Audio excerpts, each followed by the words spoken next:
Bismillahirrahmanirrahim. Alhamdulillahi rabbil alamin. Wassalatu wassalamu ala ashrafil mursalin nabiyyina wa maulana Muhammadin wa ala alihi wa sahbihi ajma'in. Wa ashhadu an la ilaha illallah wahdahu la syarika lah. Wa ashhadu anna Muhammadan abduhu wa rasuluh sallallahu alaihi wa ala alihi wa sahbihi wa man tabi'al huda ila yaumiddin. Alhamdulillah, puji syukur kita haturkan kehadirat Allah Azza wa Jal. Dialah zat yang menyatukan hati para hamba di atas iman dan prinsip agama yang benar. Kita bersyukur kepada Allah ketika Allah jadikan kita sebagai muslim ahlu sunnah, berada di lingkungan muslim ahlu sunnah, dan keluarga kita juga muslim ahlu sunnah. Kita berharap sebagaimana Allah kumpulkan kita di Masjid Al-Ukhuwah Kota Semarang, semoga nantinya Allah kumpulkan kita kelak di surga.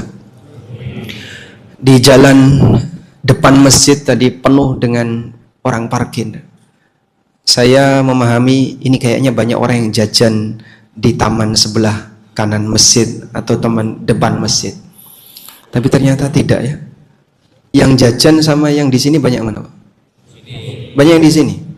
Masya Allah. Insya Allah banyak yang di sini. Berarti Anda memenuhi tempat parkir orang yang jajan. Dolim sama yang jajan enggak itu? Insya Allah tidak ya.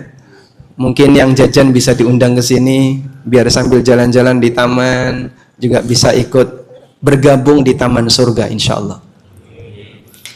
Di tempat ini kita bisa menambah iman. Karena Nabi SAW menyebutkan majtama'a qaumun fi baitin min buyutillah. Apabila ada sekelompok orang yang berkumpul di salah satu rumah Allah, yatluna kitaballah wa yatadarasunahu bainahum. Mereka membaca kitabullah dan saling mengkaji isinya. Illa nazalat alaihimus sakinah. Allah Ta'ala akan menurunkan as-sakinah. Apa fungsi as-sakinah? Dengan as-sakinah, iman seorang mukmin akan bertambah. Allah Subhanahu wa taala berfirman, "Huwallazi anzala as-sakinata fi qulubil mu'minin liyazdadu imanan ma'a imanihim." Dialah zat yang menurunkan as-sakinah di hati hamba yang beriman agar iman mereka bertambah di samping iman yang sudah ada dalam hatinya. Di tempat majelis ilmu kita bisa menambah iman. Karena itulah Mu'adz bin Jabal radhiyallahu anhu ketika beliau mengundang orang yang berada di sekitarnya untuk kumpul kajian, beliau mengatakan, "Haya nu'minu sa'atan." Mari kita ngecas iman sesaat. Aktivitas dunia mungkin membuat kita lupa untuk dekat dengan Allah. Sehingga kita capek, nggak bisa qiyamul lail, nggak bisa baca Quran karena sibuk dengan aktivitas dunia. Dengan majelis ilmu kita seperti diberi semangat baru. Dan salah satu bentuk penambahan iman itu adalah ketika Bapak mempelajari masalah akidah. Seperti tema pagi ini insya Allah kita akan menjelajahi alam barzakh. Orang tahu sesuatu yang mungkin sebelumnya dia nggak tahu.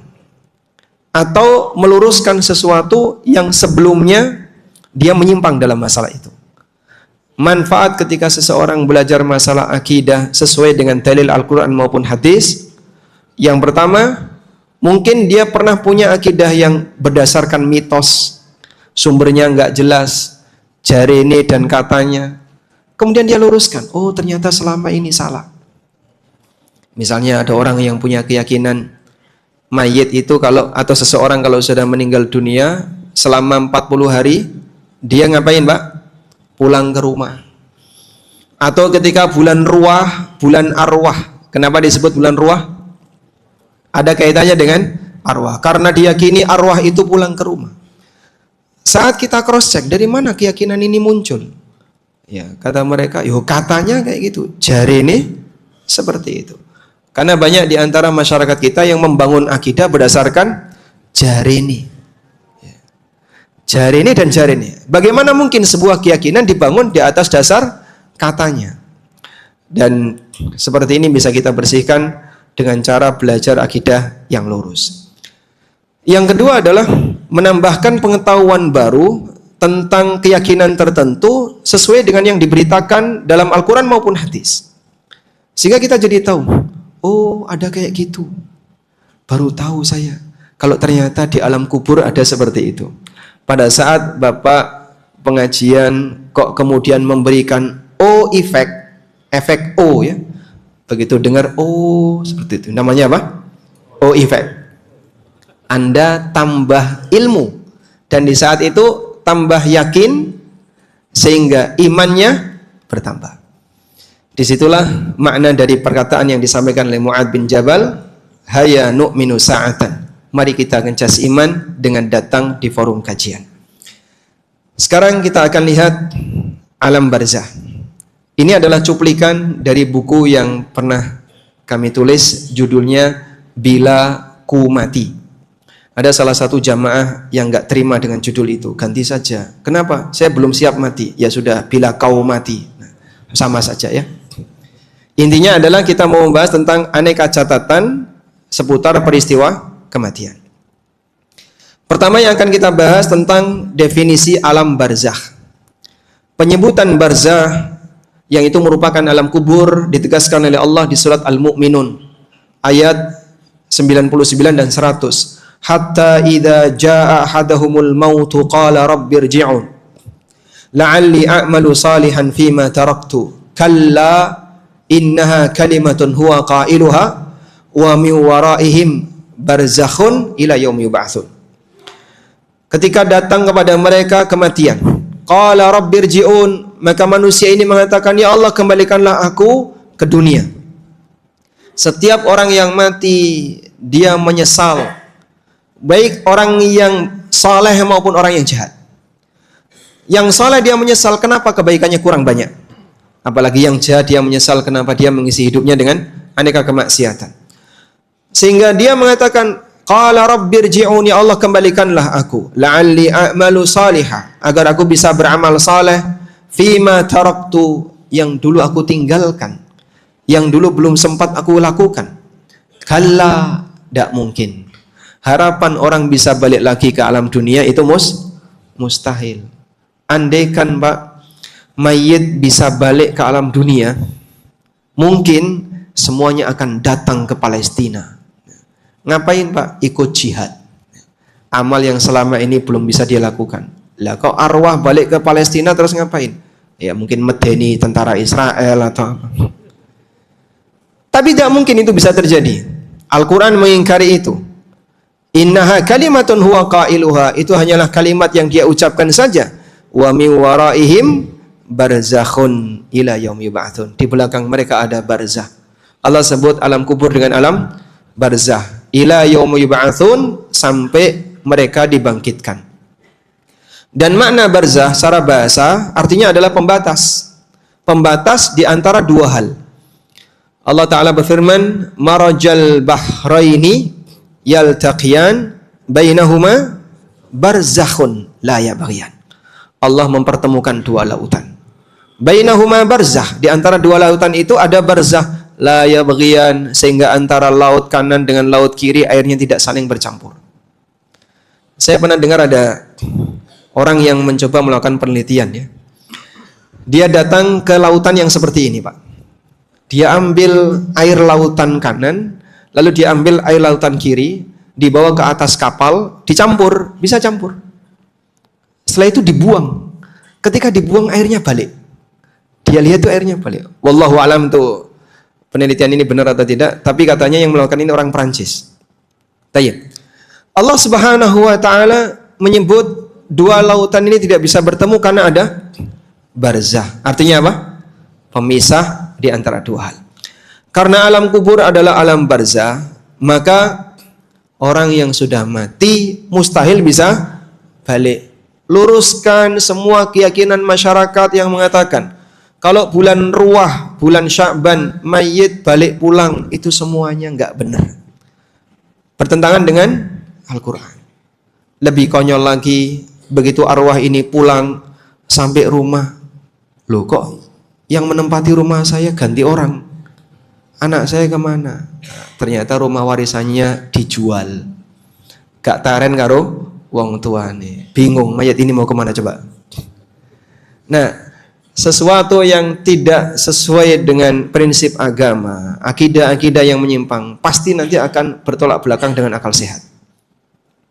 Memang tidak semua masalah akidah bisa dijangkau akal, tapi akidah yang lurus tidak bertolak belakang dengan akal. Walaupun tidak semuanya bisa dijangkau akal. Bertolak belakang dengan tidak bisa dijangkau itu dua hal yang berbeda. Tayyib.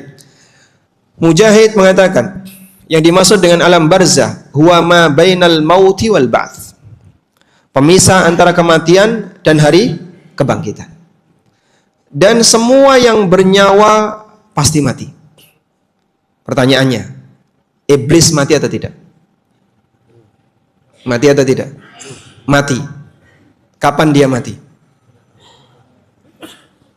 Apa permintaan iblis?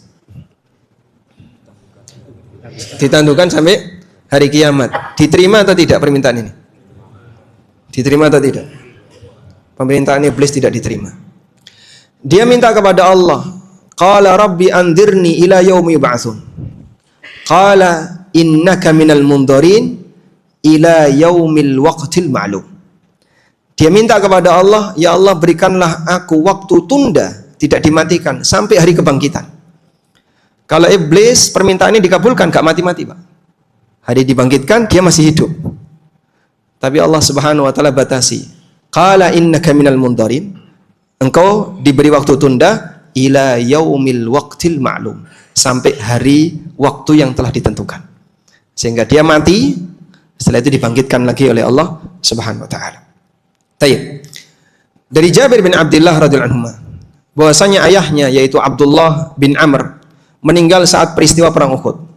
Jabir terlihat sedih karena ketika ayahnya wafat, beliau meninggalkan beban keluarga dan utang. Saat Nabi sallallahu alaihi wasallam ketemu Jabir, Nabi sallallahu alaihi wasallam bertanya kepada beliau, "Maukah aku sampaikan kabar gembira kepadamu tentang apa yang Allah berikan kepada ayahmu?" Yakni yang dialami oleh Abdullah bin Amr. Jabir menjawab, "Tentu ya Rasulullah." Kemudian Nabi SAW mengatakan, "Ma kallamallahu ahadan qattu illa min wara'i hijabin wa kallama abaka kifaha. Faqala ya abdi tamanni alayya u'tika." Allah tidaklah berbicara dengan siapapun secara langsung kecuali di balik tabir. Namun Allah Ta'ala berbicara langsung dengan ayahmu tanpa perantara. Allah berfirman kepada ayahmu, "Ya abdi wahai hambaku, tamanni, silahkan kau mau apa, aku akan berikan kepadamu." Kemudian ayahmu mengatakan, "Ya Rabbi, hidupkanlah aku kembali agar aku bisa terbunuh untuk mati syahid di jalanmu." Kemudian Allah Subhanahu wa taala mengatakan, "Innahu sabaqa minni annahum ilaiha la yurja'un." Telah aku tetapkan sebagai aturanku bahwasanya yang telah mati tidak akan kembali ke dunia. Sehingga andaikan orang yang mati bisa hidup lagi, arwahnya bisa hidup ke dunia, yang paling berharap seperti itu adalah mujahid yang mati syahid. Itu pun tidak dikabulkan oleh Allah Subhanahu wa taala. Lalu ayahmu berkata, "Ya Rabbi fa'abligh man wara'i." Ya Allah, kalau begitu sampaikan kepada orang-orang yang belum mati di belakangku. Kemudian Allah Subhanahu wa taala turunkan firman-Nya, wala tahsabannal ladzina qutilu fi sabilillahi amwata bal ahya'un inda rabbihim yurzaqun. Janganlah kalian mengira bahwa orang-orang yang terbunuh di jalan Allah itu mati, sebenarnya mereka hidup di sisi Rabb-Nya dan mereka diberi rizki. Hidup di sini hidup di mana, Pak? Hidup yang disebut dengan al-haya al-barzakhiyah, hidup di alam barzakh. Bukan hidup di alam nyata. Sebab orang yang mati, dia tidak bisa hidup di alam nyata di dunia. Orang yang mati syahid saja ketika minta kepada Allah untuk dikembalikan, tidak diberikan oleh Allah Subhanahu wa ta'ala. Baik, sekarang kita beralih yang kedua. Tentang fitnah kubur. Kita mengimani adanya fitnah kubur. Dan fitnah kubur ini termasuk salah satu di antara fitnah di mana Nabi SAW memohon kepada Allah perlindungan darinya. Seperti yang beliau baca ketika di akhir tasyahud. Allahumma inni a'udzubika min adzabi jahannam wa min fitnatil mahya wal mamat wa min adzabil qabri wa min fitnatil mahya wal mamat wa min syarri fitnatil masiihid dajjal. Dan Rasulullah SAW berlindung kepada Allah dari fitnah kubur dan azab kubur. Berarti kejadian itu adalah sesuatu yang benar. Apa yang dimaksud dengan fitnah kubur? Fitnah kubur, ujian yang diberikan oleh Allah kepada para hambanya di alam kubur. Itulah pertanyaan malaikat Munkar dan Nakir. Allah Ta'ala berfirman di surat Ibrahim, Yuthabbitullahu alladhina amanu bil qawli tsabit fil hayatid dunya wa fil akhirah wa yudhillullahu adh-dhalimin wa yaf'alullahu ma yasha. Allah meneguhkan orang yang beriman bil qawli tsabit, dengan ikrar yang teguh. Al-qawlu tsabit la ilaha illallah. Al-qawlu tsabit adalah ikrar syahadah. Fil hayatid dunya wa fil akhirah, ketika mereka hidup di dunia. Sehingga orang mukmin diberi hidayah oleh Allah, komitmen dengan la ilaha illallah sampai mati. Apalagi ketika dia di penghujung hayatnya bisa mengucapkan kalimat la ilaha illallah. Man kana akhiru kalamihi la ilaha illallah dakhala al-jannah. Barang siapa yang kalimat terakhirnya la ilaha illallah, jaminan surga. Wa fil akhirah, dan di kehidupan akhirat. Nah, yang dimaksud di kehidupan akhirat di sini adalah di alam barzah. Mereka diberi kekuatan oleh Allah, keteguhan oleh Allah untuk bisa menjawab pertanyaan malaikat. Sehingga ada al-qaulus tsabit yang Allah berikan kepadanya. Dia diberi hidayah oleh Allah untuk bisa menjawab pertanyaan malaikat itu. Wa yudhillullahu adh-dhalimin, dan Allah menyesatkan orang-orang zalim, yaitu orang-orang musyrikin al-kafirin. Maka pertanyaan kubur sudah dibocorkan belum Pak pertanyaannya Pak? Sudah. Apa saja Pak? Man rabbuka, ma nabiyuka, ma dinuka, wa ma kitabu, man rabbuka, man hadha ar-rajul alladhi bu'itha fikum, wa ma ilmuka, wa ma dinuka.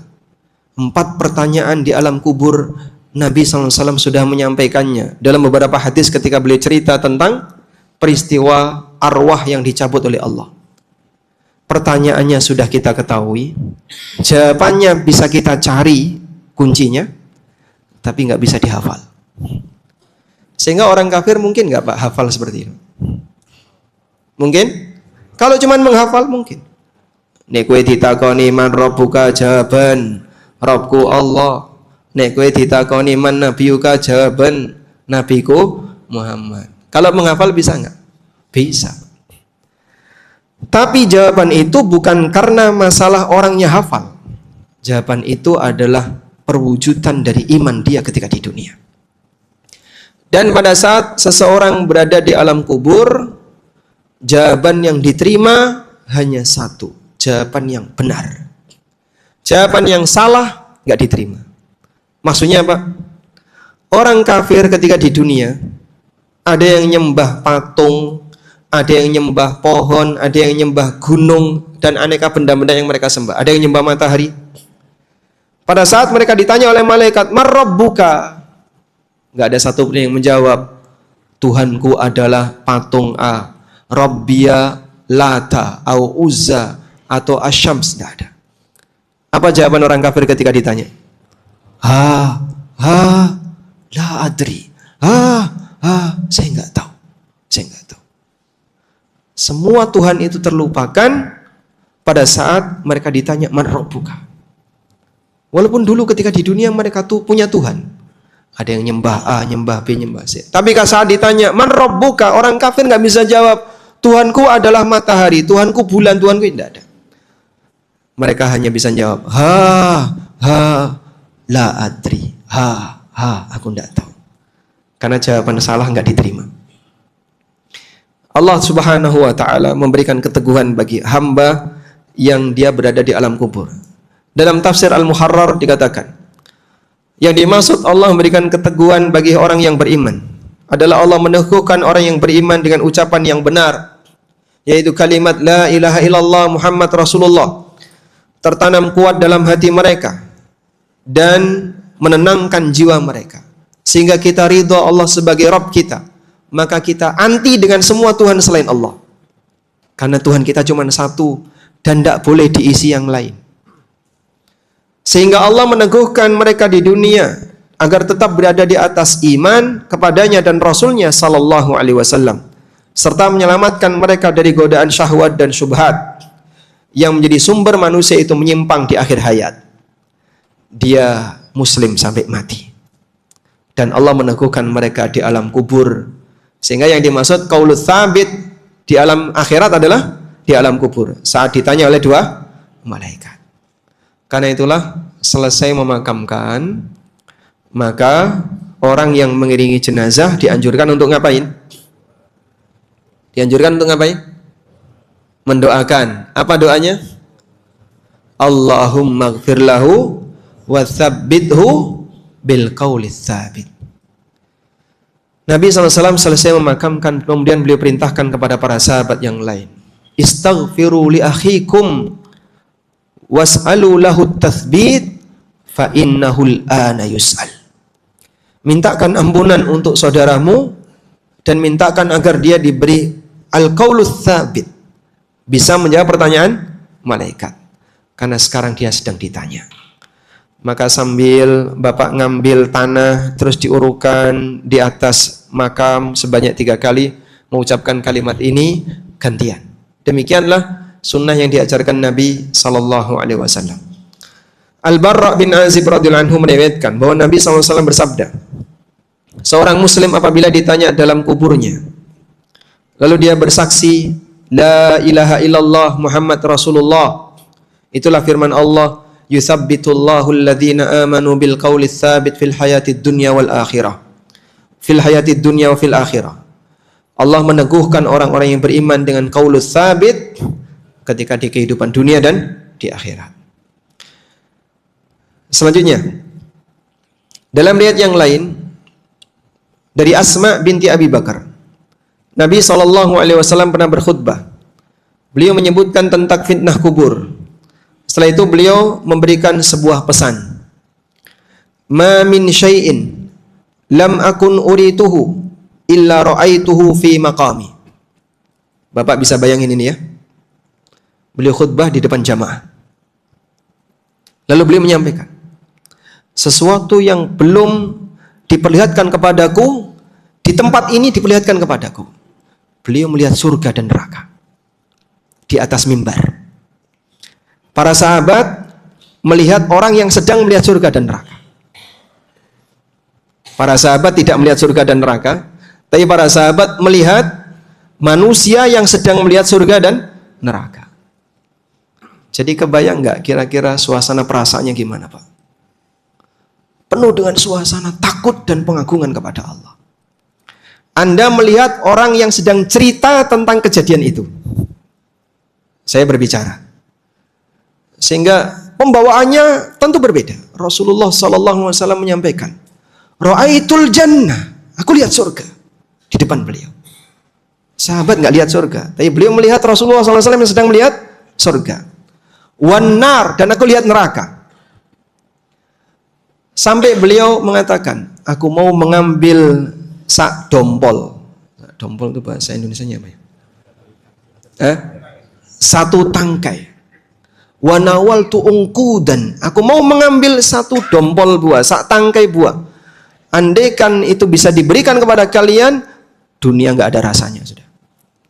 Mau makanan paling enak apapun, ketika orang sudah berhasil ngicipi satu buah anggur surga, makanan paling enak apa, Mas? Daging. Mungkin ada yang senang duren, mungkin ada yang senang tongseng, dan hilang rasa semuanya, Pak. Hanya gara-gara mencicipi satu anggur surga. Tapi manusia tidak bisa melakukan ini. Allah rahasiakan itu ya. Wa uhiya ilayya annakum tuftanuna fi kuburikum qaribun min fitnatil masihid dajjal. Dan diwahyukan kepadaku bahwa kalian akan difitnah di alam kubur kalian. lebih dekat daripada fitnah Dajjal. Yuqalu ma ilmuka bihadzal rajul. Orang akan ditanya, apa yang kau ketahui tentang orang ini? Tentang orang ini adalah sang Nabi sallallahu alaihi wasallam.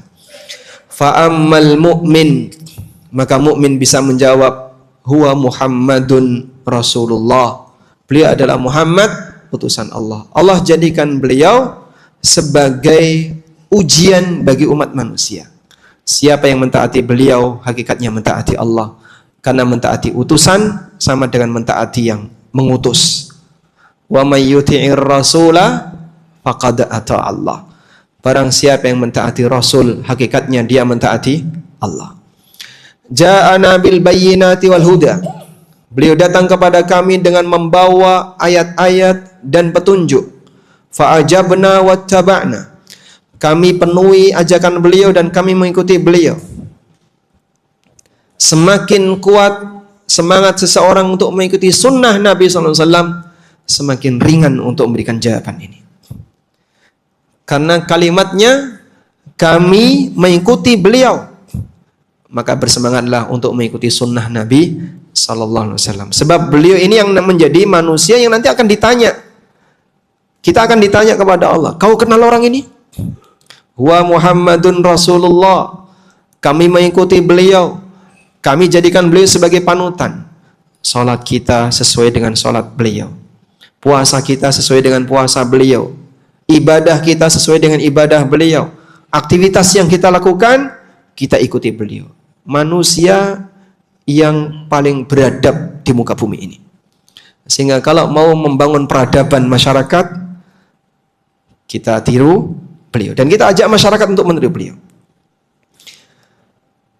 Fayuqalu, setelah orang ini bisa menjawab pertanyaan malaikat tadi, maka malaikat mengatakan, nam salihah, qad alimna in kunta lamukinan bi.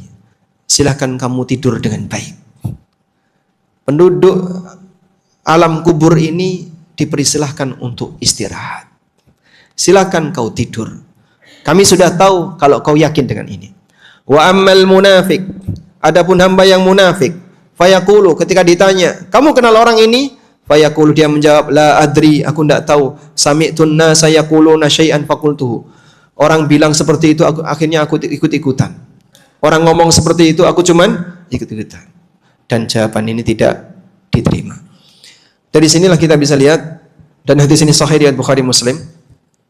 Kita bisa lihat bagaimana pengaruh besar amal saleh yang dilakukan oleh seorang hamba dengan semangat ittiba Rasul, mengikuti Nabi Muhammad SAW dalam setiap aktivitas hidupnya. Dia akan dimudahkan oleh Allah untuk memberikan jawaban. Dia adalah Muhammad Rasulullah. Ja'ana bil bayyinati wal huda fa'ajabnahu wattaba'na. Beliau datang dengan membawa keterangan yang jelas dan petunjuk, kami ikuti beliau pasrah bongkoan 100%. Jamaah, gak semua orang punya semangat seperti ini. Maka tadi ada manusia jenis kedua, munafik. Status dia sama dengan yang lain. Karena munafik itu secara lahiriah seperti muslim, tapi batinnya tidak mau atau membenci ajaran Nabi Sallallahu Alaihi Wasallam, sehingga dia tidak bisa menjawab sebagaimana jawaban yang dilakukan oleh seorang mukmin. Dalam hadis yang lain dari Abu Sa'id Al-Khudri, hadisnya sahih, diriwayatkan oleh Ahmad dan yang lainnya.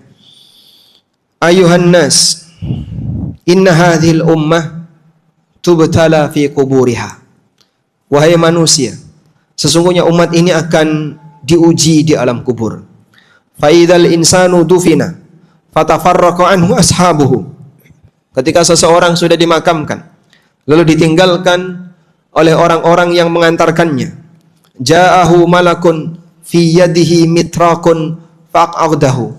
Datanglah malaikat, di tangannya membawa pentungan, faq'adahu, kemudian menyuruh orang itu untuk duduk.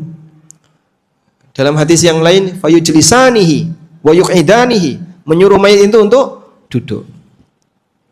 Bapak percaya enggak? Percaya? Apa enggak kejedot, Pak? Pernah lihat liang lahat? Pernah ya? Sempit atau longgar? Tingginya? Tingginya berapa? Hah? Hanya cukup untuk satu badan selonjor. Sehingga kalau didudukkan kejedot, Pak, itu. Nyantap atapnya, enggak bisa. Yang kamu lihat itu kuburan. Ini kejadian di alam kubur. Sama atau beda? Sehingga kalau Bapak mendengar peristiwa kuburannya diluaskan sejauh mata memandang, apa gak nabrak tonggone, Pak? Yang kau lihat itu kuburan. Sedangkan kejadian ini ada di alam kubur. Meskipun, Pak, terkadang sebagian dari peristiwa gaib ini ditampakkan oleh Allah kepada sebagian hamba. Meskipun tidak semuanya. Kadang sebagian ditampakkan. Misalnya dia melihat ada, atau dia mendengar teriakan, atau dia mendengar sesuatu. Ditampakkan sebagian, tapi tidak semuanya. Allah kuasa untuk menampakkan sebagian hal yang gaib, sebagaimana dia kuasa untuk merahasiakan hal gaib yang lainnya. Ada satu kejadian ini. Ini cerita di Jogja. Udah dengar ceritanya belum? Oh belum. Belum cerita. Jadi di hari yang sama ada 2 orang yang meninggal. Dan area makamnya sama, di satu area yang sama.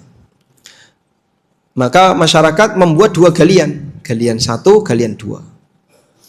Nah, keluarga A minta agar jenazah keluarganya dikuburkan di galian 1. Keluarga B ditetapkan di galian 2. B diberangkatkan duluan. Ternyata dia ditaruh di galian 1. Selesai dikubur, keluarga A nggak terima. Itu sebenarnya punya bapak. Kenapa malah ditaruh orang lain? Suruh bongkar. Bongkar, Pak. Karena harus dipindah ke galian yang kedua. Sebenarnya si A ini sudah diminta udah di galian yang kedua aja daripada bongkar pasang. Enggak, pokoknya harus di situ. Dibongkar. Saat dibongkar, mayatnya itu duduk. Mayatnya duduk. Dia lihat mayatnya duduk. Wallahu a'lam. Lu kok bisa, Pak? Padahal waktu itu pas, tapi duduk dia. Wallahu a'lam. Yang bongkar itu lihat mayatnya duduk. Ya terkadang ditampakkan oleh Allah Subhanahu wa taala sebagian kejadian-kejadian yang ini di luar kemampuan manusia untuk menjangkaunya. Qala ma taqulu fi hadzal rajul. Orang ini kemudian malaikat bertanya, "Ma taqulu fi hadzal rajul?" Apa yang kau ketahui tentang orang ini? Fa in kana mu'minan, kata Nabi sallallahu alaihi wasallam, jika dia adalah orang yang beriman, qala, maka orang ini bisa menjawab, asyhadu alla ilaha illallah wa anna Muhammadan abduhu wa rasuluh. Aku bersaksi la ilaha illallah dan aku bersaksi bahwa Muhammad adalah hamba dan utusannya. Fayaqulu, dijawab oleh malaikat, shadaqta, kau benar. Jawabannya diterima. Disinilah seorang hamba diselamatkan oleh Allah dari pertanyaan malaikat. Sudah siap dengan pentungan, kalau dia jawab salah, dipukul, hancur, dan dia berteriak. Semua makhluk mendengar, illa tsaqalain, kecuali jin dan manusia. Tidak ada yang bisa menyelamatkan kecuali kembali kepada amal kita masing-masing.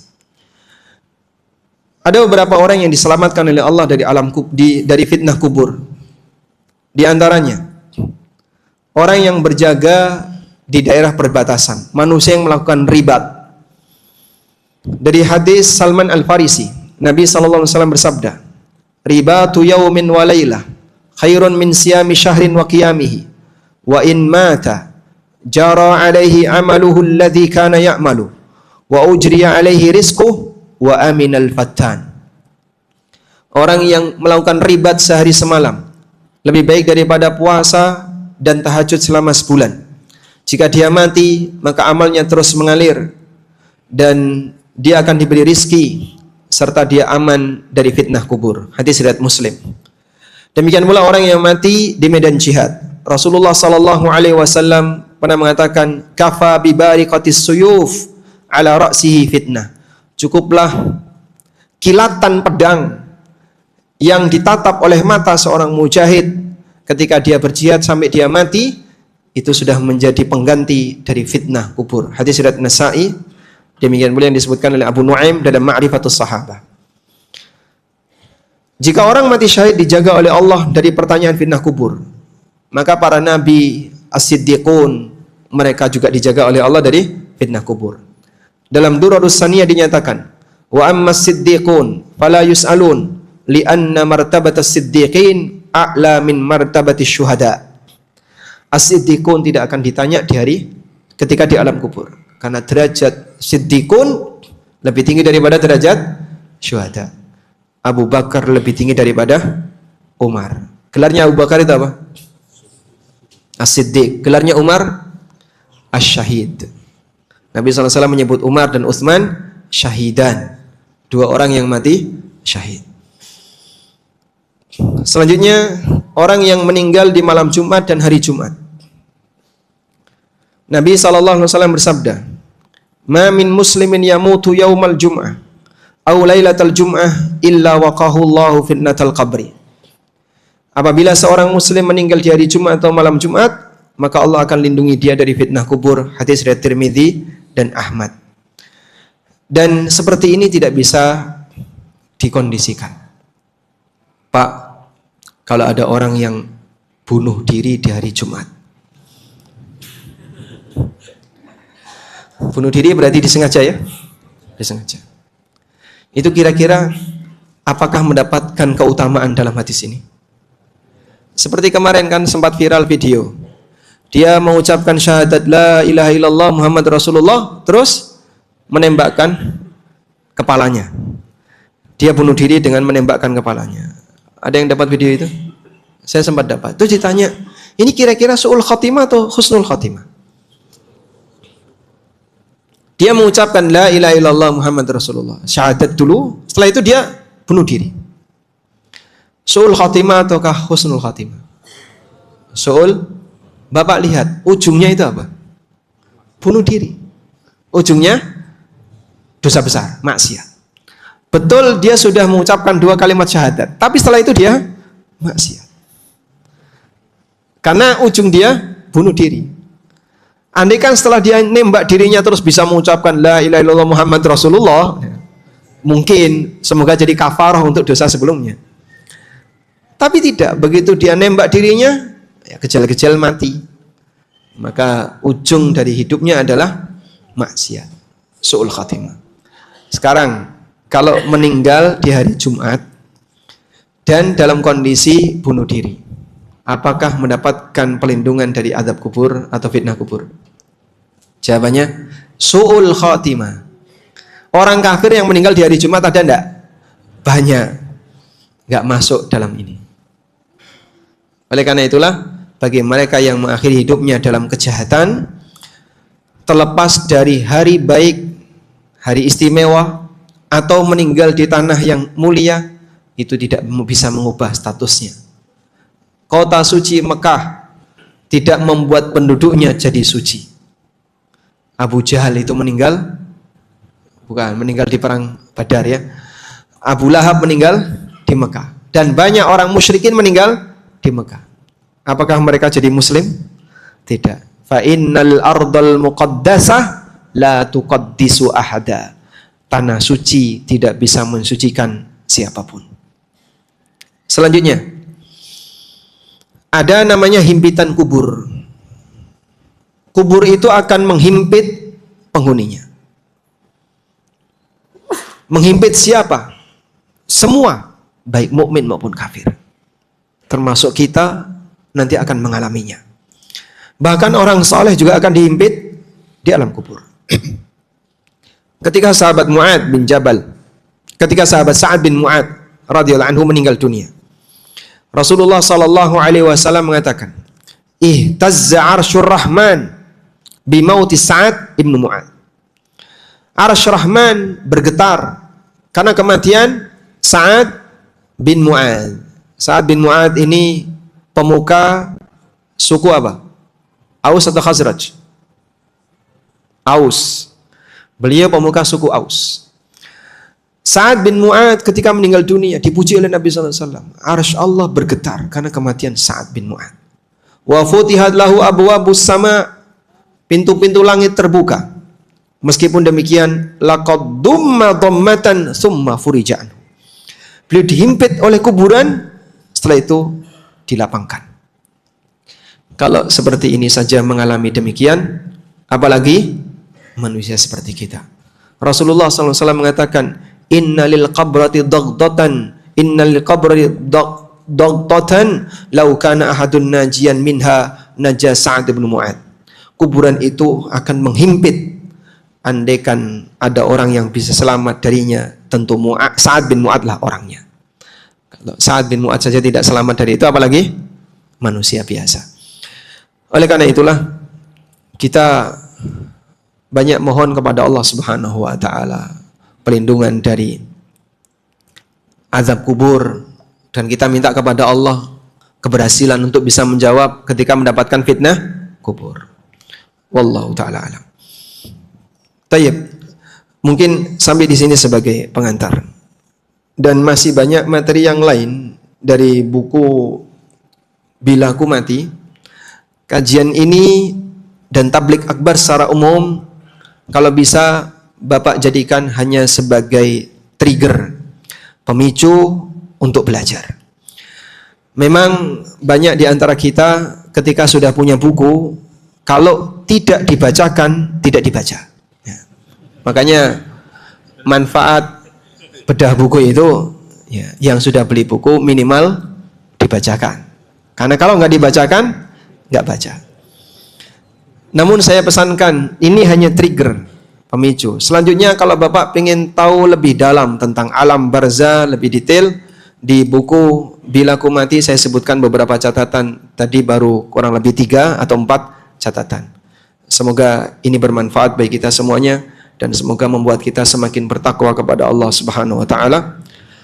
Wassallallahu ala nabiyyina Muhammadin wa ala alihi wa sahbihi wasallam. Ada waktu kurang lebih setengah jam, kita kembalikan ke forum. Nah,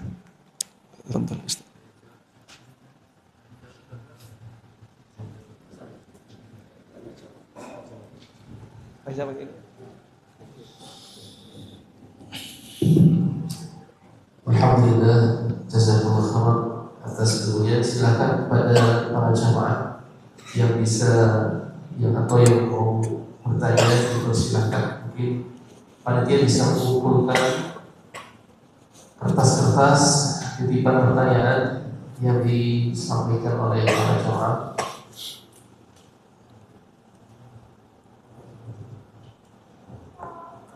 Atau ada yang berkenan untuk tanya langsung secara kesan, dosa dan silakan.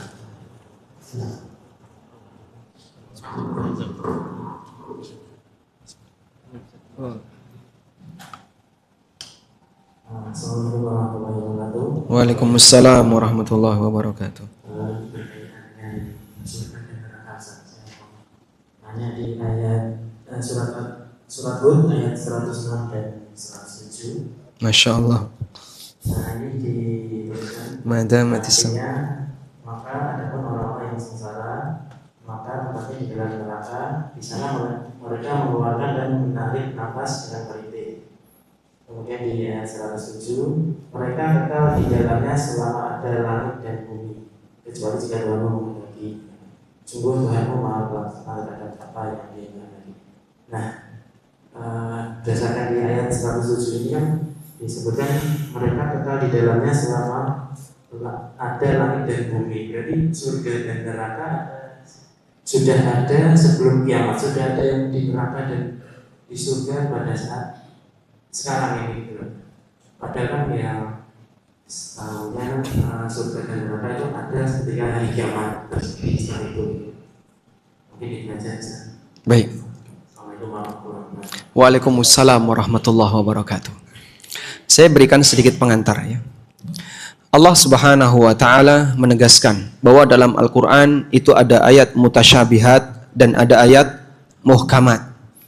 Lalu kemudian Allah Subhanahu wa taala menjelaskan, orang yang punya penyakit dalam hatinya, dia sengaja mencari-cari ayat mutasyabihat. dengan tujuan untuk membuat orang beriman jadi nggak yakin.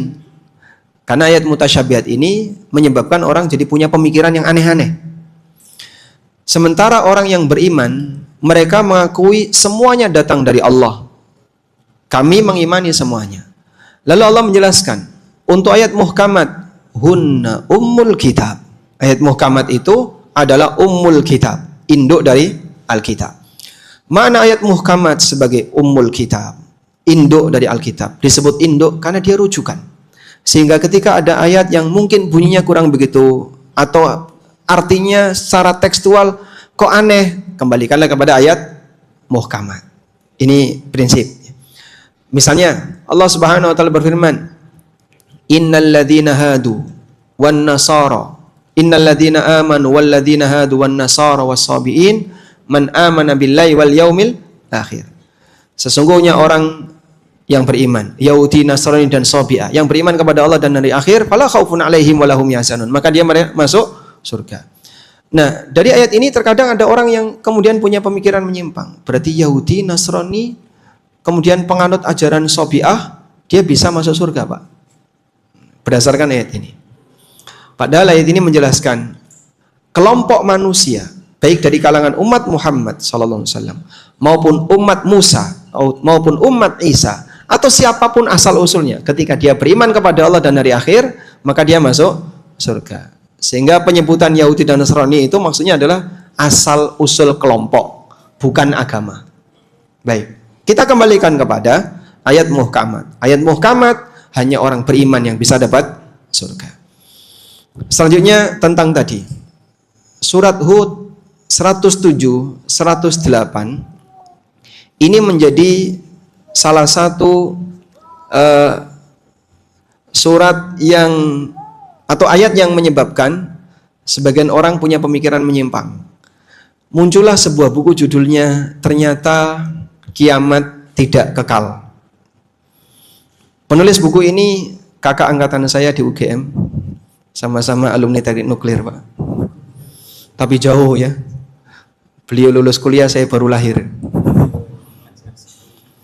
Jadi dia menulis satu buku judulnya Ternyata Kiamat Tidak Kekal. Lalu salah satu di antara ayat yang dipakai dalil adalah khalidina fiha ma damatis samawati wal ard. Mereka kekal di dalamnya selagi ada langit dan bumi. Nah, kalimat selagi ada langit dan bumi sebenarnya maknanya seperti yang disebutkan oleh Al-Hafidz Ibnu Katsir. Para ulama mengatakan orang Arab itu ketika mau mengungkapkan sesuatu yang abadi, mereka menggunakan kalimat selagi ada langit dan bumi. Maksudnya apa? Abadi. Jadi terjemahkan selagi ada langit dan bumi itu maksudnya abadi. Khalidina fiha madamatis samawati wal ard. Mereka kekal di sana selama langit dan bumi ada, maksudnya mereka kekal di sana abadi. Dipahami ya? Baik, sama seperti kalau Bapak membuat ungkapan saklawasi ora bakalan iso sampai ono gagak warnane putih. Sampai ada apa? Maksudnya apa itu? Hah? Mustahil. Anda mengungkapkan kalimat mustahil dengan bahasa ada gagak berwarna putih. Al-Quran menggunakan ungkapan mustahil hatta yalijal jamalu fi sammil khiyat, sampai ada onta yang masuk ke lubang jarum. Mungkin enggak? Onta masuk ke lubang jarum? Mustahil. Sehingga ada ungkapan yang itu maknanya bukan tekstualnya, tapi maksudnya di sini adalah ungkapan yang dipakai oleh masyarakat untuk mengatakan ini abadi. Madamatis samawati wal ard, selama ada langit dan bumi. Ini sebagaimana keterangan At-Tabari, ya. Beliau mengatakan min adatil Arab idza aradat an tasifa syai'a bid-dawami abada qala hadza daimun dawamas samawati wal ard. Orang Arab kalau mau mengungkapkan sesuatu yang abadi, mereka akan mengatakan ini sesuatu yang terus terjadi selama ada langit dan bumi. Maksudnya adalah abadi. Selanjutnya berkaitan dengan keberadaan surga dan neraka. Surga dan neraka sudah ada walaupun belum terjadi kiamat. Dan itulah akidah Ahlussunnah. Karena Allah Subhanahu wa taala ketika menyebutkan surga dan neraka, Allah mengatakan uiddat lil muttaqin. Dijanjikan bagi orang yang bertakwa. Dijanjikan menunjukkan kalau dia sudah diciptakan dan dia sudah ada. Yang kedua, Nabi sallallahu alaihi wasallam sudah melihatnya. Beliau sudah memasukinya. Saat beliau masuk, beliau mendengar suara terompah Bilal. Sampai beliau tanya kepada Bilal, "Ya Bilal, ma arja amalin ta'maluhu hatta asma'u duffana 'alaika baina yadayya." Wahai Bilal, kamu itu punya amal apa? Kok sampai aku mendengar suara terompahmu, suara sandalmu di depanku ketika di surga? Kemudian Bilal cerita tentang apa, Pak? Apa amalan Bilal? Salat sunnah setiap kali selesai wudu. Setiap kali beliau wudu, maka beliau salat sesuai yang jumlah rakaat yang beliau inginkan. Sehingga ini menunjukkan bahwasanya surga sudah ada. Wallahu a'lam. Baik Ustadz, ini ada pertanyaan dari akhwat. Kami pilah-pilah terlebih dahulu. Yang pertama Ustadz, Afwan, bismillah Ustadz, izin bertanya, beberapa tahun ini saya sedang diuji Allah dengan sakit dan saya takut mati karena memikirkan anak-anak yang masih kecil-kecil. Bagaimana cara agar saya bisa ridho dan ikhlas dan tidak takut lagi? Demikian Ustadz. Kata kuncinya adalah tawakal. Orang mukmin ketika dia meninggal dunia, maka dia akan mendapatkan kabar gembira, dan salah satu di antara bentuk kabar gembiranya adalah anak keturunan yang dia tinggalkan akan Allah Subhanahu wa taala berikan kecukupan, sehingga Anda nggak perlu khawatir. Kalaupun misalnya maut menjemput lebih awal, pastikan bahasanya anak-anak Anda dalam kondisi baik. Ya, jadi dididik dari awal, diberi wasiat. Nanti kamu harus seperti ini, seperti ini. Tanggung jawab Anda cuma sampai di situ. Masalah nanti anak ini setelah ditinggal mati oleh ibunya, siapa yang merawat? Kembalikan kepada Allah Subhanahu wa taala. Karena itulah orang yang ditinggal mati oleh siapapun di antara anggota keluarganya dianjurkan untuk membaca doa gimana? Allahumma jurni fi musibati wa akhlif li khairan minha. Ya Allah, berikanlah aku pahala dari musibah yang aku alami dan berikan aku ganti yang lebih baik darinya. Ya, bisa jadi kemudian setelah Anda meninggal nanti ada wanita yang lain yang akan merawatnya. Wallahu a'lam. Ini ada pertanyaannya terkait doa anak soleh. Apakah hanya doa anak soleh saja atau anak secara umum? Doa anak preman diterima? Kenapa Nabi sallallahu alaihi wasallam menyebutkan 3 amal yang tidak terputus? Salah satunya adalah awaladin saleh yad'ula. Di situ beliau menyebutkan anak soleh. Kalau anaknya preman, gak soleh, pripun? Gak ditombo. Makna dari keberadaan anak soleh di sini, doa mukmin kepada mukmin yang lain bisa sampai, terlepas dia mukmin yang baik maupun mukmin yang tidak baik. Selama dia punya ikatan iman, maka doanya bisa sampai. Namun Nabi SAW menyebut anak soleh karena umumnya anak soleh itu lebih perhatian kepada orang tuanya. Kalau anaknya nggak soleh, gampang lali, Pak. Dalam pikiran dia, wah, yang penting urip-uripku dhewe, ranggo bres yang wis mati. Mungkin dia hanya akan mendoakan orang tuanya pas ada peringatan-peringatan itu. Begitu selesai peringatan, selesai.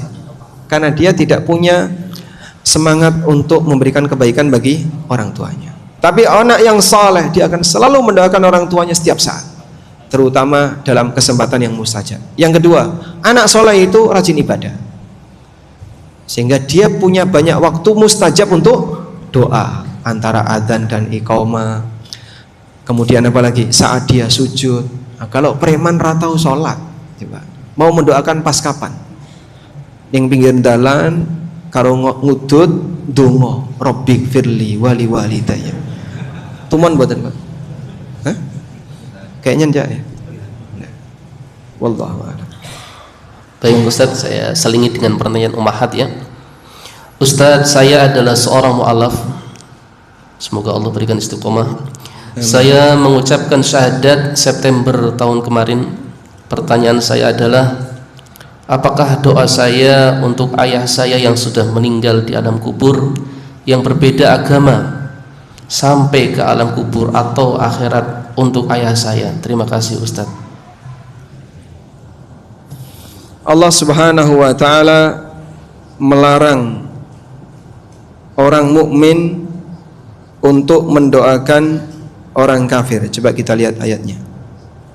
Di surat At-Taubah ayat 113. Allah taala berfirman, "Ma kana lin-nabi walladzina amanu ay yastaghfiru lil musyrikin walau kanu ulil qurba min ba'di ma tabayyana lahum annahum ashabul jahim." Tidak boleh bagi nabi dan orang-orang yang beriman untuk memohonkan ampun bagi orang-orang musyrikin yang mati dalam kondisi tidak membawa agama Islam. Walau kanu uli kurba, walaupun kerabat dekatnya, walaupun bapaknya, walaupun ibunya, walaupun orang yang dekat dengan dia. Mim ba'di ma tabayyana lahum annahum ashabul jahim, setelah jelas bagi mereka kalau mereka adalah penduduk neraka. Maksudnya setelah dia tahu kalau bapaknya mati kafir, orang tuanya mati kafir. Nah, ayat ini jika Nabi saja tidak boleh, apalagi kita. Dan orang-orang yang beriman juga ditegaskan oleh Allah, maka nalin nabi walladzina aman. Tidak boleh bagi Nabi dan orang yang beriman. Kalau dia masih hidup, keluarga kita yang non muslim masih hidup, didoakan boleh agar dapat hidayah. Seperti doa Nabi SAW untuk Umar dan Abu Jahal sebelum keduanya masuk Islam. Allahumma izzal Islam bi ahadi umarain. Ya Allah, kuatkanlah Islam dengan masuknya salah satu dari dua Umar, antara Umar bin Khattab atau Amr bin Hisham. Dan Allah pilih Umar bin Khattab. Sehingga mendoakan orang kafir untuk masuk Islam hukumnya diperbolehkan. Dan Anda kalau punya tetangga yang non muslim, doakan semoga Allah memberikan hidayah untuknya. Ketemu orang itu, gimana kabarnya Pak? Semoga Allah kasih hidayah ke Bapak. Loh, kenapa? Doa seperti ini tidak boleh? Boleh. Kalau di depan orangnya? Tidak boleh. Tergantung. Wallahu a'lam. Selanjutnya? Ya. Mungkin dari pertanyaan ikhwan ya. Atau saya langsung saja sampaikan. Afwan, izin bertanya Ustadz, tadi dijelaskan mengenai yang bebas dari fitnah kubur termasuk meninggal di hari Jumat. Apakah jika orang biasa yang belum mengenal sunnah bisa termasuk demikian? Secara zahir bapak saya belum mengenal sunnah, sudah meninggal, tetapi beliau rahimahullah orang yang sangat dermawan, meninggal di hari Jumat dan banyak yang mengantar jenazahnya. Semoga tanda husnul khatimah bagi beliau dan semoga Allah Ta'ala mengampuni beliau. Hukum asal muslim adalah ahlu sunnah, walaupun dia kurang begitu dekat dengan kegiatan belajar agama, maka kita sikapi mereka sebagaimana muslim ahlu sunnah. Karena itu saat beliau meninggal di hari Jumat dan dulu terkenal sebagai orang yang dermawan atau terkenal punya kelebihan ibadah tertentu, Allah Subhanahu wa Ta'ala berikan satu tanda istimewa, meninggal di hari Jumat.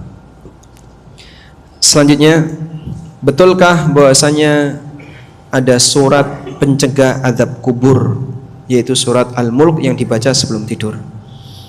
Mengenai hal ini disebutkan dalam hadis riwayat Abu Dawud, At-Tirmidzi dan yang lainnya dari Abu Hurairah radhiyallahu anhu, Nabi sallallahu alaihi wasallam bersabda, "Inna suratan fil Qur'ani 30 ayatan syafa'at li rajulin hatta ghufira lah wa hiya tabarakalladzi biyadil mulk." Ada satu surat dalam Al-Qur'an jumlahnya 30 ayat. Dia akan memberikan syafaat bagi orang sampai dia diampuni. Itu adalah surat Tabarakalladzi biyadihil mulk. Kemudian disebutkan dalam hadis riwayat Al-Hakim dan sanadnya dinilai sahih dan disetujui oleh Az-Zahabi. Suratu Tabaraka hiyal mani'ah min adzabil qabr. Surat Al-Mulk itulah surat yang menghalangi azab kubur. Dan masih banyak beberapa riwayat yang lain yang kalau kita perhatikan, sebagian memang ada yang statusnya dhaif, tapi sebagian ada yang statusnya hasan dan bisa diterima, sehingga kita bisa katakan bahwasanya ini adalah valid, riwayat yang valid dari Nabi SAW. Di antara keutamaan surat Al-Mulk adalah dia bisa menjadi penghalang dari azab kubur. Nah, apakah dianjurkan untuk dibaca setiap malam? Ada satu riwayat diriwayatkan oleh An-Nasa'i, man qara'a tabarakalladzi biyadil mulk kulla lailatin, siapa yang membaca surat Al-Mulk setiap malam, mana'ahu Allahu azza wa jalla biha min adzabil qabr, maka Allah taala akan menghalangi untuknya azab kubur. Wa kunna fi ahdi Rasulillah sallallahu alaihi wasallam nusammiha al-mani'ah, dan di zaman Nabi SAW kami menyebut surat ini dengan surat Al-Mani'ah, surat penghalang, maksudnya penghalang azab kubur. Wa innaha fi kitabillahi suratun man qara'a biha kulla lailatin faqad aktsara wa ataba. Dan surat ini yang ada dalam kitabullah, siapa yang membacanya setiap malam berarti dia telah banyak membaca Quran dan dia telah melakukan amal yang baik. Hadis riwayat An-Nasa'i, dan masih banyak riwayat yang lain. Sehingga apa yang tadi disampaikan dalam pertanyaan statusnya benar. Wallahu a'lam. Ada pertanyaan lisan, silakan bertanya. Baik, assalamualaikum warahmatullahi wabarakatuh. Waalaikumsalam warahmatullahi wabarakatuh. Jazakallah Ustaz, ilmunya ini memotivasi sekali. Izin tanya, bagaimana cara menjelaskan ke anak yang kadang kita menjelaskan di satu sisi Allah maha baik, maha penyayang, di saat kita menjelaskan sebuah hal yang menakut-nakutin dalam arti mencegah dia untuk berbuat buruk, pilihan kata bagaimana nggih?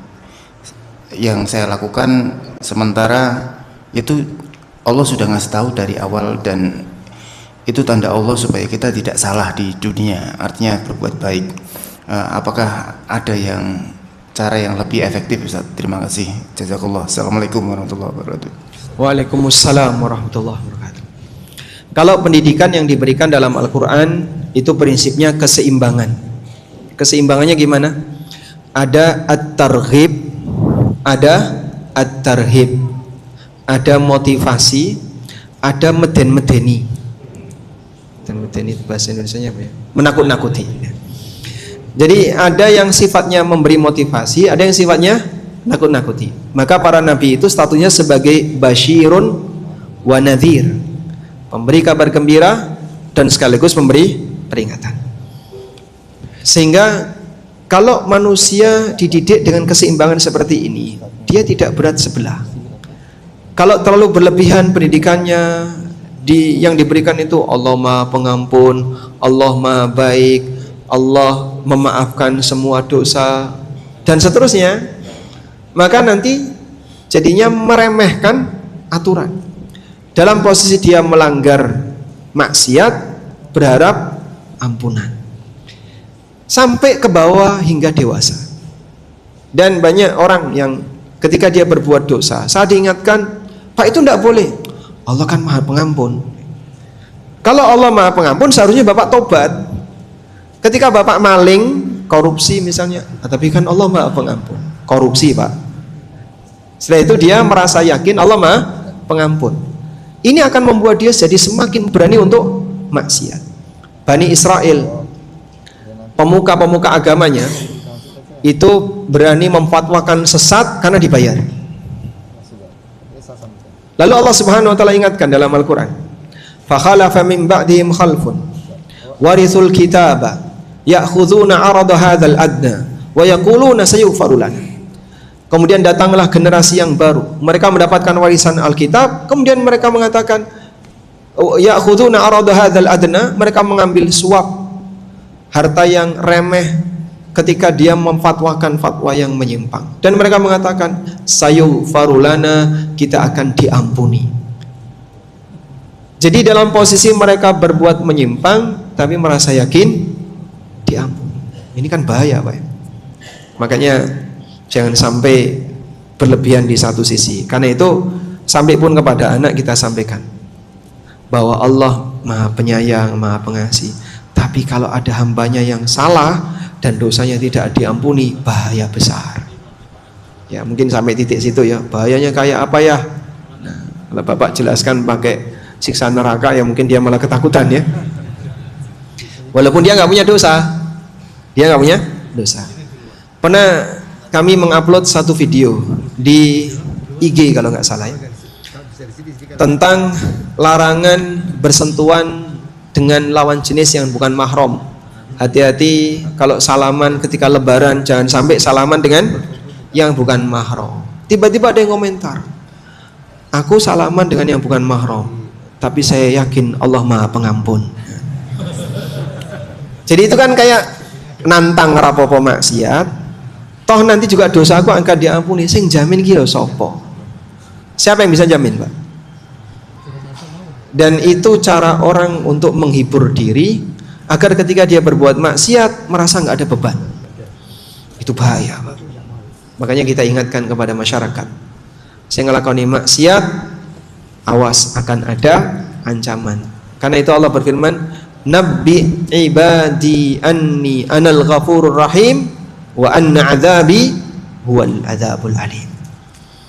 Sampaikan kepada hambaku, anni anal ghafurur rahim, sesungguhnya aku adalah zat yang maha pengampun, wa anna adzabi huwal adzabul alim, dan azabku adalah azab yang menyakitkan. Jadi ada keseimbangan di sini. Wallahu a'lam. Baik, Ustaz, kami lanjutkan pertanyaan berikutnya. Ustaz, saya punya bayi baru lahir 2 minggu kemudian meninggal. Pertanyaannya, di akhirat ditempatkan di mana? Apakah ada hisabnya? Apakah diasuh oleh Nabi Ibrahim dan istrinya? Nah, mengenai bayi mukmin atau anak mukmin yang meninggal sebelum balik, ulama sepakat mereka langsung masuk surga. Dan bayi yang lahir kemudian dia mati, yang disebut dengan al-afratun, mereka nanti akan memberi syafaat kepada orang tuanya. Sehingga begini, setiap orang tua berharap anaknya bisa memberi manfaat baginya. Begitu Pak ya? Bapak punya berapa anak? 4. Bapak berharap anaknya bisa ngasih manfaat untuk orang tuanya. Normalnya manusia seperti itu. Sehingga kita berharap nanti kalau kita sudah tua dirawat sama anak-anak. Ada yang berharap bisa diumrohkan oleh anaknya, bisa dihajikan oleh anaknya. Itulah harapan orang tua. Tapi tidak semua anak bisa melakukan itu karena keterbatasan. Saya nggak bisa memberi hadiah yang istimewa bagi anak, bagi orang tua saya. Karena itulah bisa jadi anak yang meninggal sebelum balik, dia bisa memberi hadiah istimewa untuk orang tuanya, melebihi anak yang dewasa. Karena mereka bisa memberi syafaat di hari kiamat. Sehingga kalaupun Anda merasa sedih dengan bayi yang meninggal di usia 2 pekan sudah meninggal, atau bahkan yang ketika lahir sudah meninggal, orang tuanya sedih, ingat kesedihan ini tidak disia-siakan oleh Allah, digantikan oleh Allah. Bayi ini bisa memberikan kebaikan baginya. Lalu bagi yang sudah dewasa, Anda tidak bisa memberikan hadiah untuk orang tuanya berupa seperti itu. Sekarang apa Pak yang bisa aku lakukan? Hafalkan Al-Quran untuk memberi mahkota kepada orang tuanya. Usia berapa Bapak? Usia 66. Orang tuanya sudah meninggal. Hadiah istimewa apa yang Bapak berikan untuk orang tua? Membaca Al-Quran, menghafalkan Al-Quran. Belum, bisa enggak berjuang di usia 66, usia berapa Pak? 70 boleh menghafal Quran enggak? Boleh? Semuanya boleh. Jangan pernah merasa aku wis tua kok kon ngapal Al-Quran toh. Sejak kapan ada batasan usia untuk menghafal Quran? Sehingga walaupun sudah usia senior, kita semuanya junior di depan Quran. Lalu kita belajar, dan jangan pernah merasa wis tuwa belajar alibak tak. Kalau bapak ndak bisa, kenapa harus menghindar? Nah, tapi wis umur sakmene iki mosok dibarne wae ra iso nggih. Banyak enggak orang yang sudah tua kon maca Quran plegak plegu? Ada Pak? Masih banyak. Tapi saat dia disuruh belajar, aku nek kon ikra napa-napa izin karo putune. Bapak kalau ingin memberi hadiah yang istimewa untuk orang tua yang sudah meninggal, dekatkan diri dengan Quran. Sehingga saat orang tua ini dikasih mahkota oleh Allah Subhanahu wa taala, dia bertanya, "Dari mana aku bisa mendapatkan ini?" Lalu Allah Subhanahu wa taala memberikan jawaban, "Bi akhdhi waladikal Quran." Karena anakmu dekat sama Quran. Jadi jangan sampai gara-gara sudah lidahnya susah ditekuk, pak Sunda ya. Kalau Semarang apa yang susah? Ain, ngain. Idza zulzilatil, idza yulilatil, zai jadi ya. Okay. Kalau ya jadi za. Sehingga yaj'alu yaz'alu. Nah, mungkin seperti ini terjadi, tapi perlu dipaksa. Dekatnya Anda dengan Quran akan memberikan anugerah bagi orang tuanya yang sudah meninggal. Jangan pernah merasa aku sudah senior, siapapun di depan Quran junior. Jadi jangan malu kalau belajar dari nol. Wallahu a'lam. Ya. Terima kasih. Mohon maaf kepada para jamaah yang hadir karena terbatasnya waktu yang dimiliki oleh Ustadz. Masih banyak pertanyaan, semoga bisa disampaikan di waktu yang lainnya. Kita sampaikan jazakumullah khairan kepada Ustadz yang berkenan hadir memberikan ilmu dan nasihatnya. Semoga kita bisa mengamalkan ilmu yang disampaikan oleh beliau, dan semoga Allah sama-sama masukkan kita ke dalam syurganya. Amin ya rabbal alamin. Demikian kami sampaikan.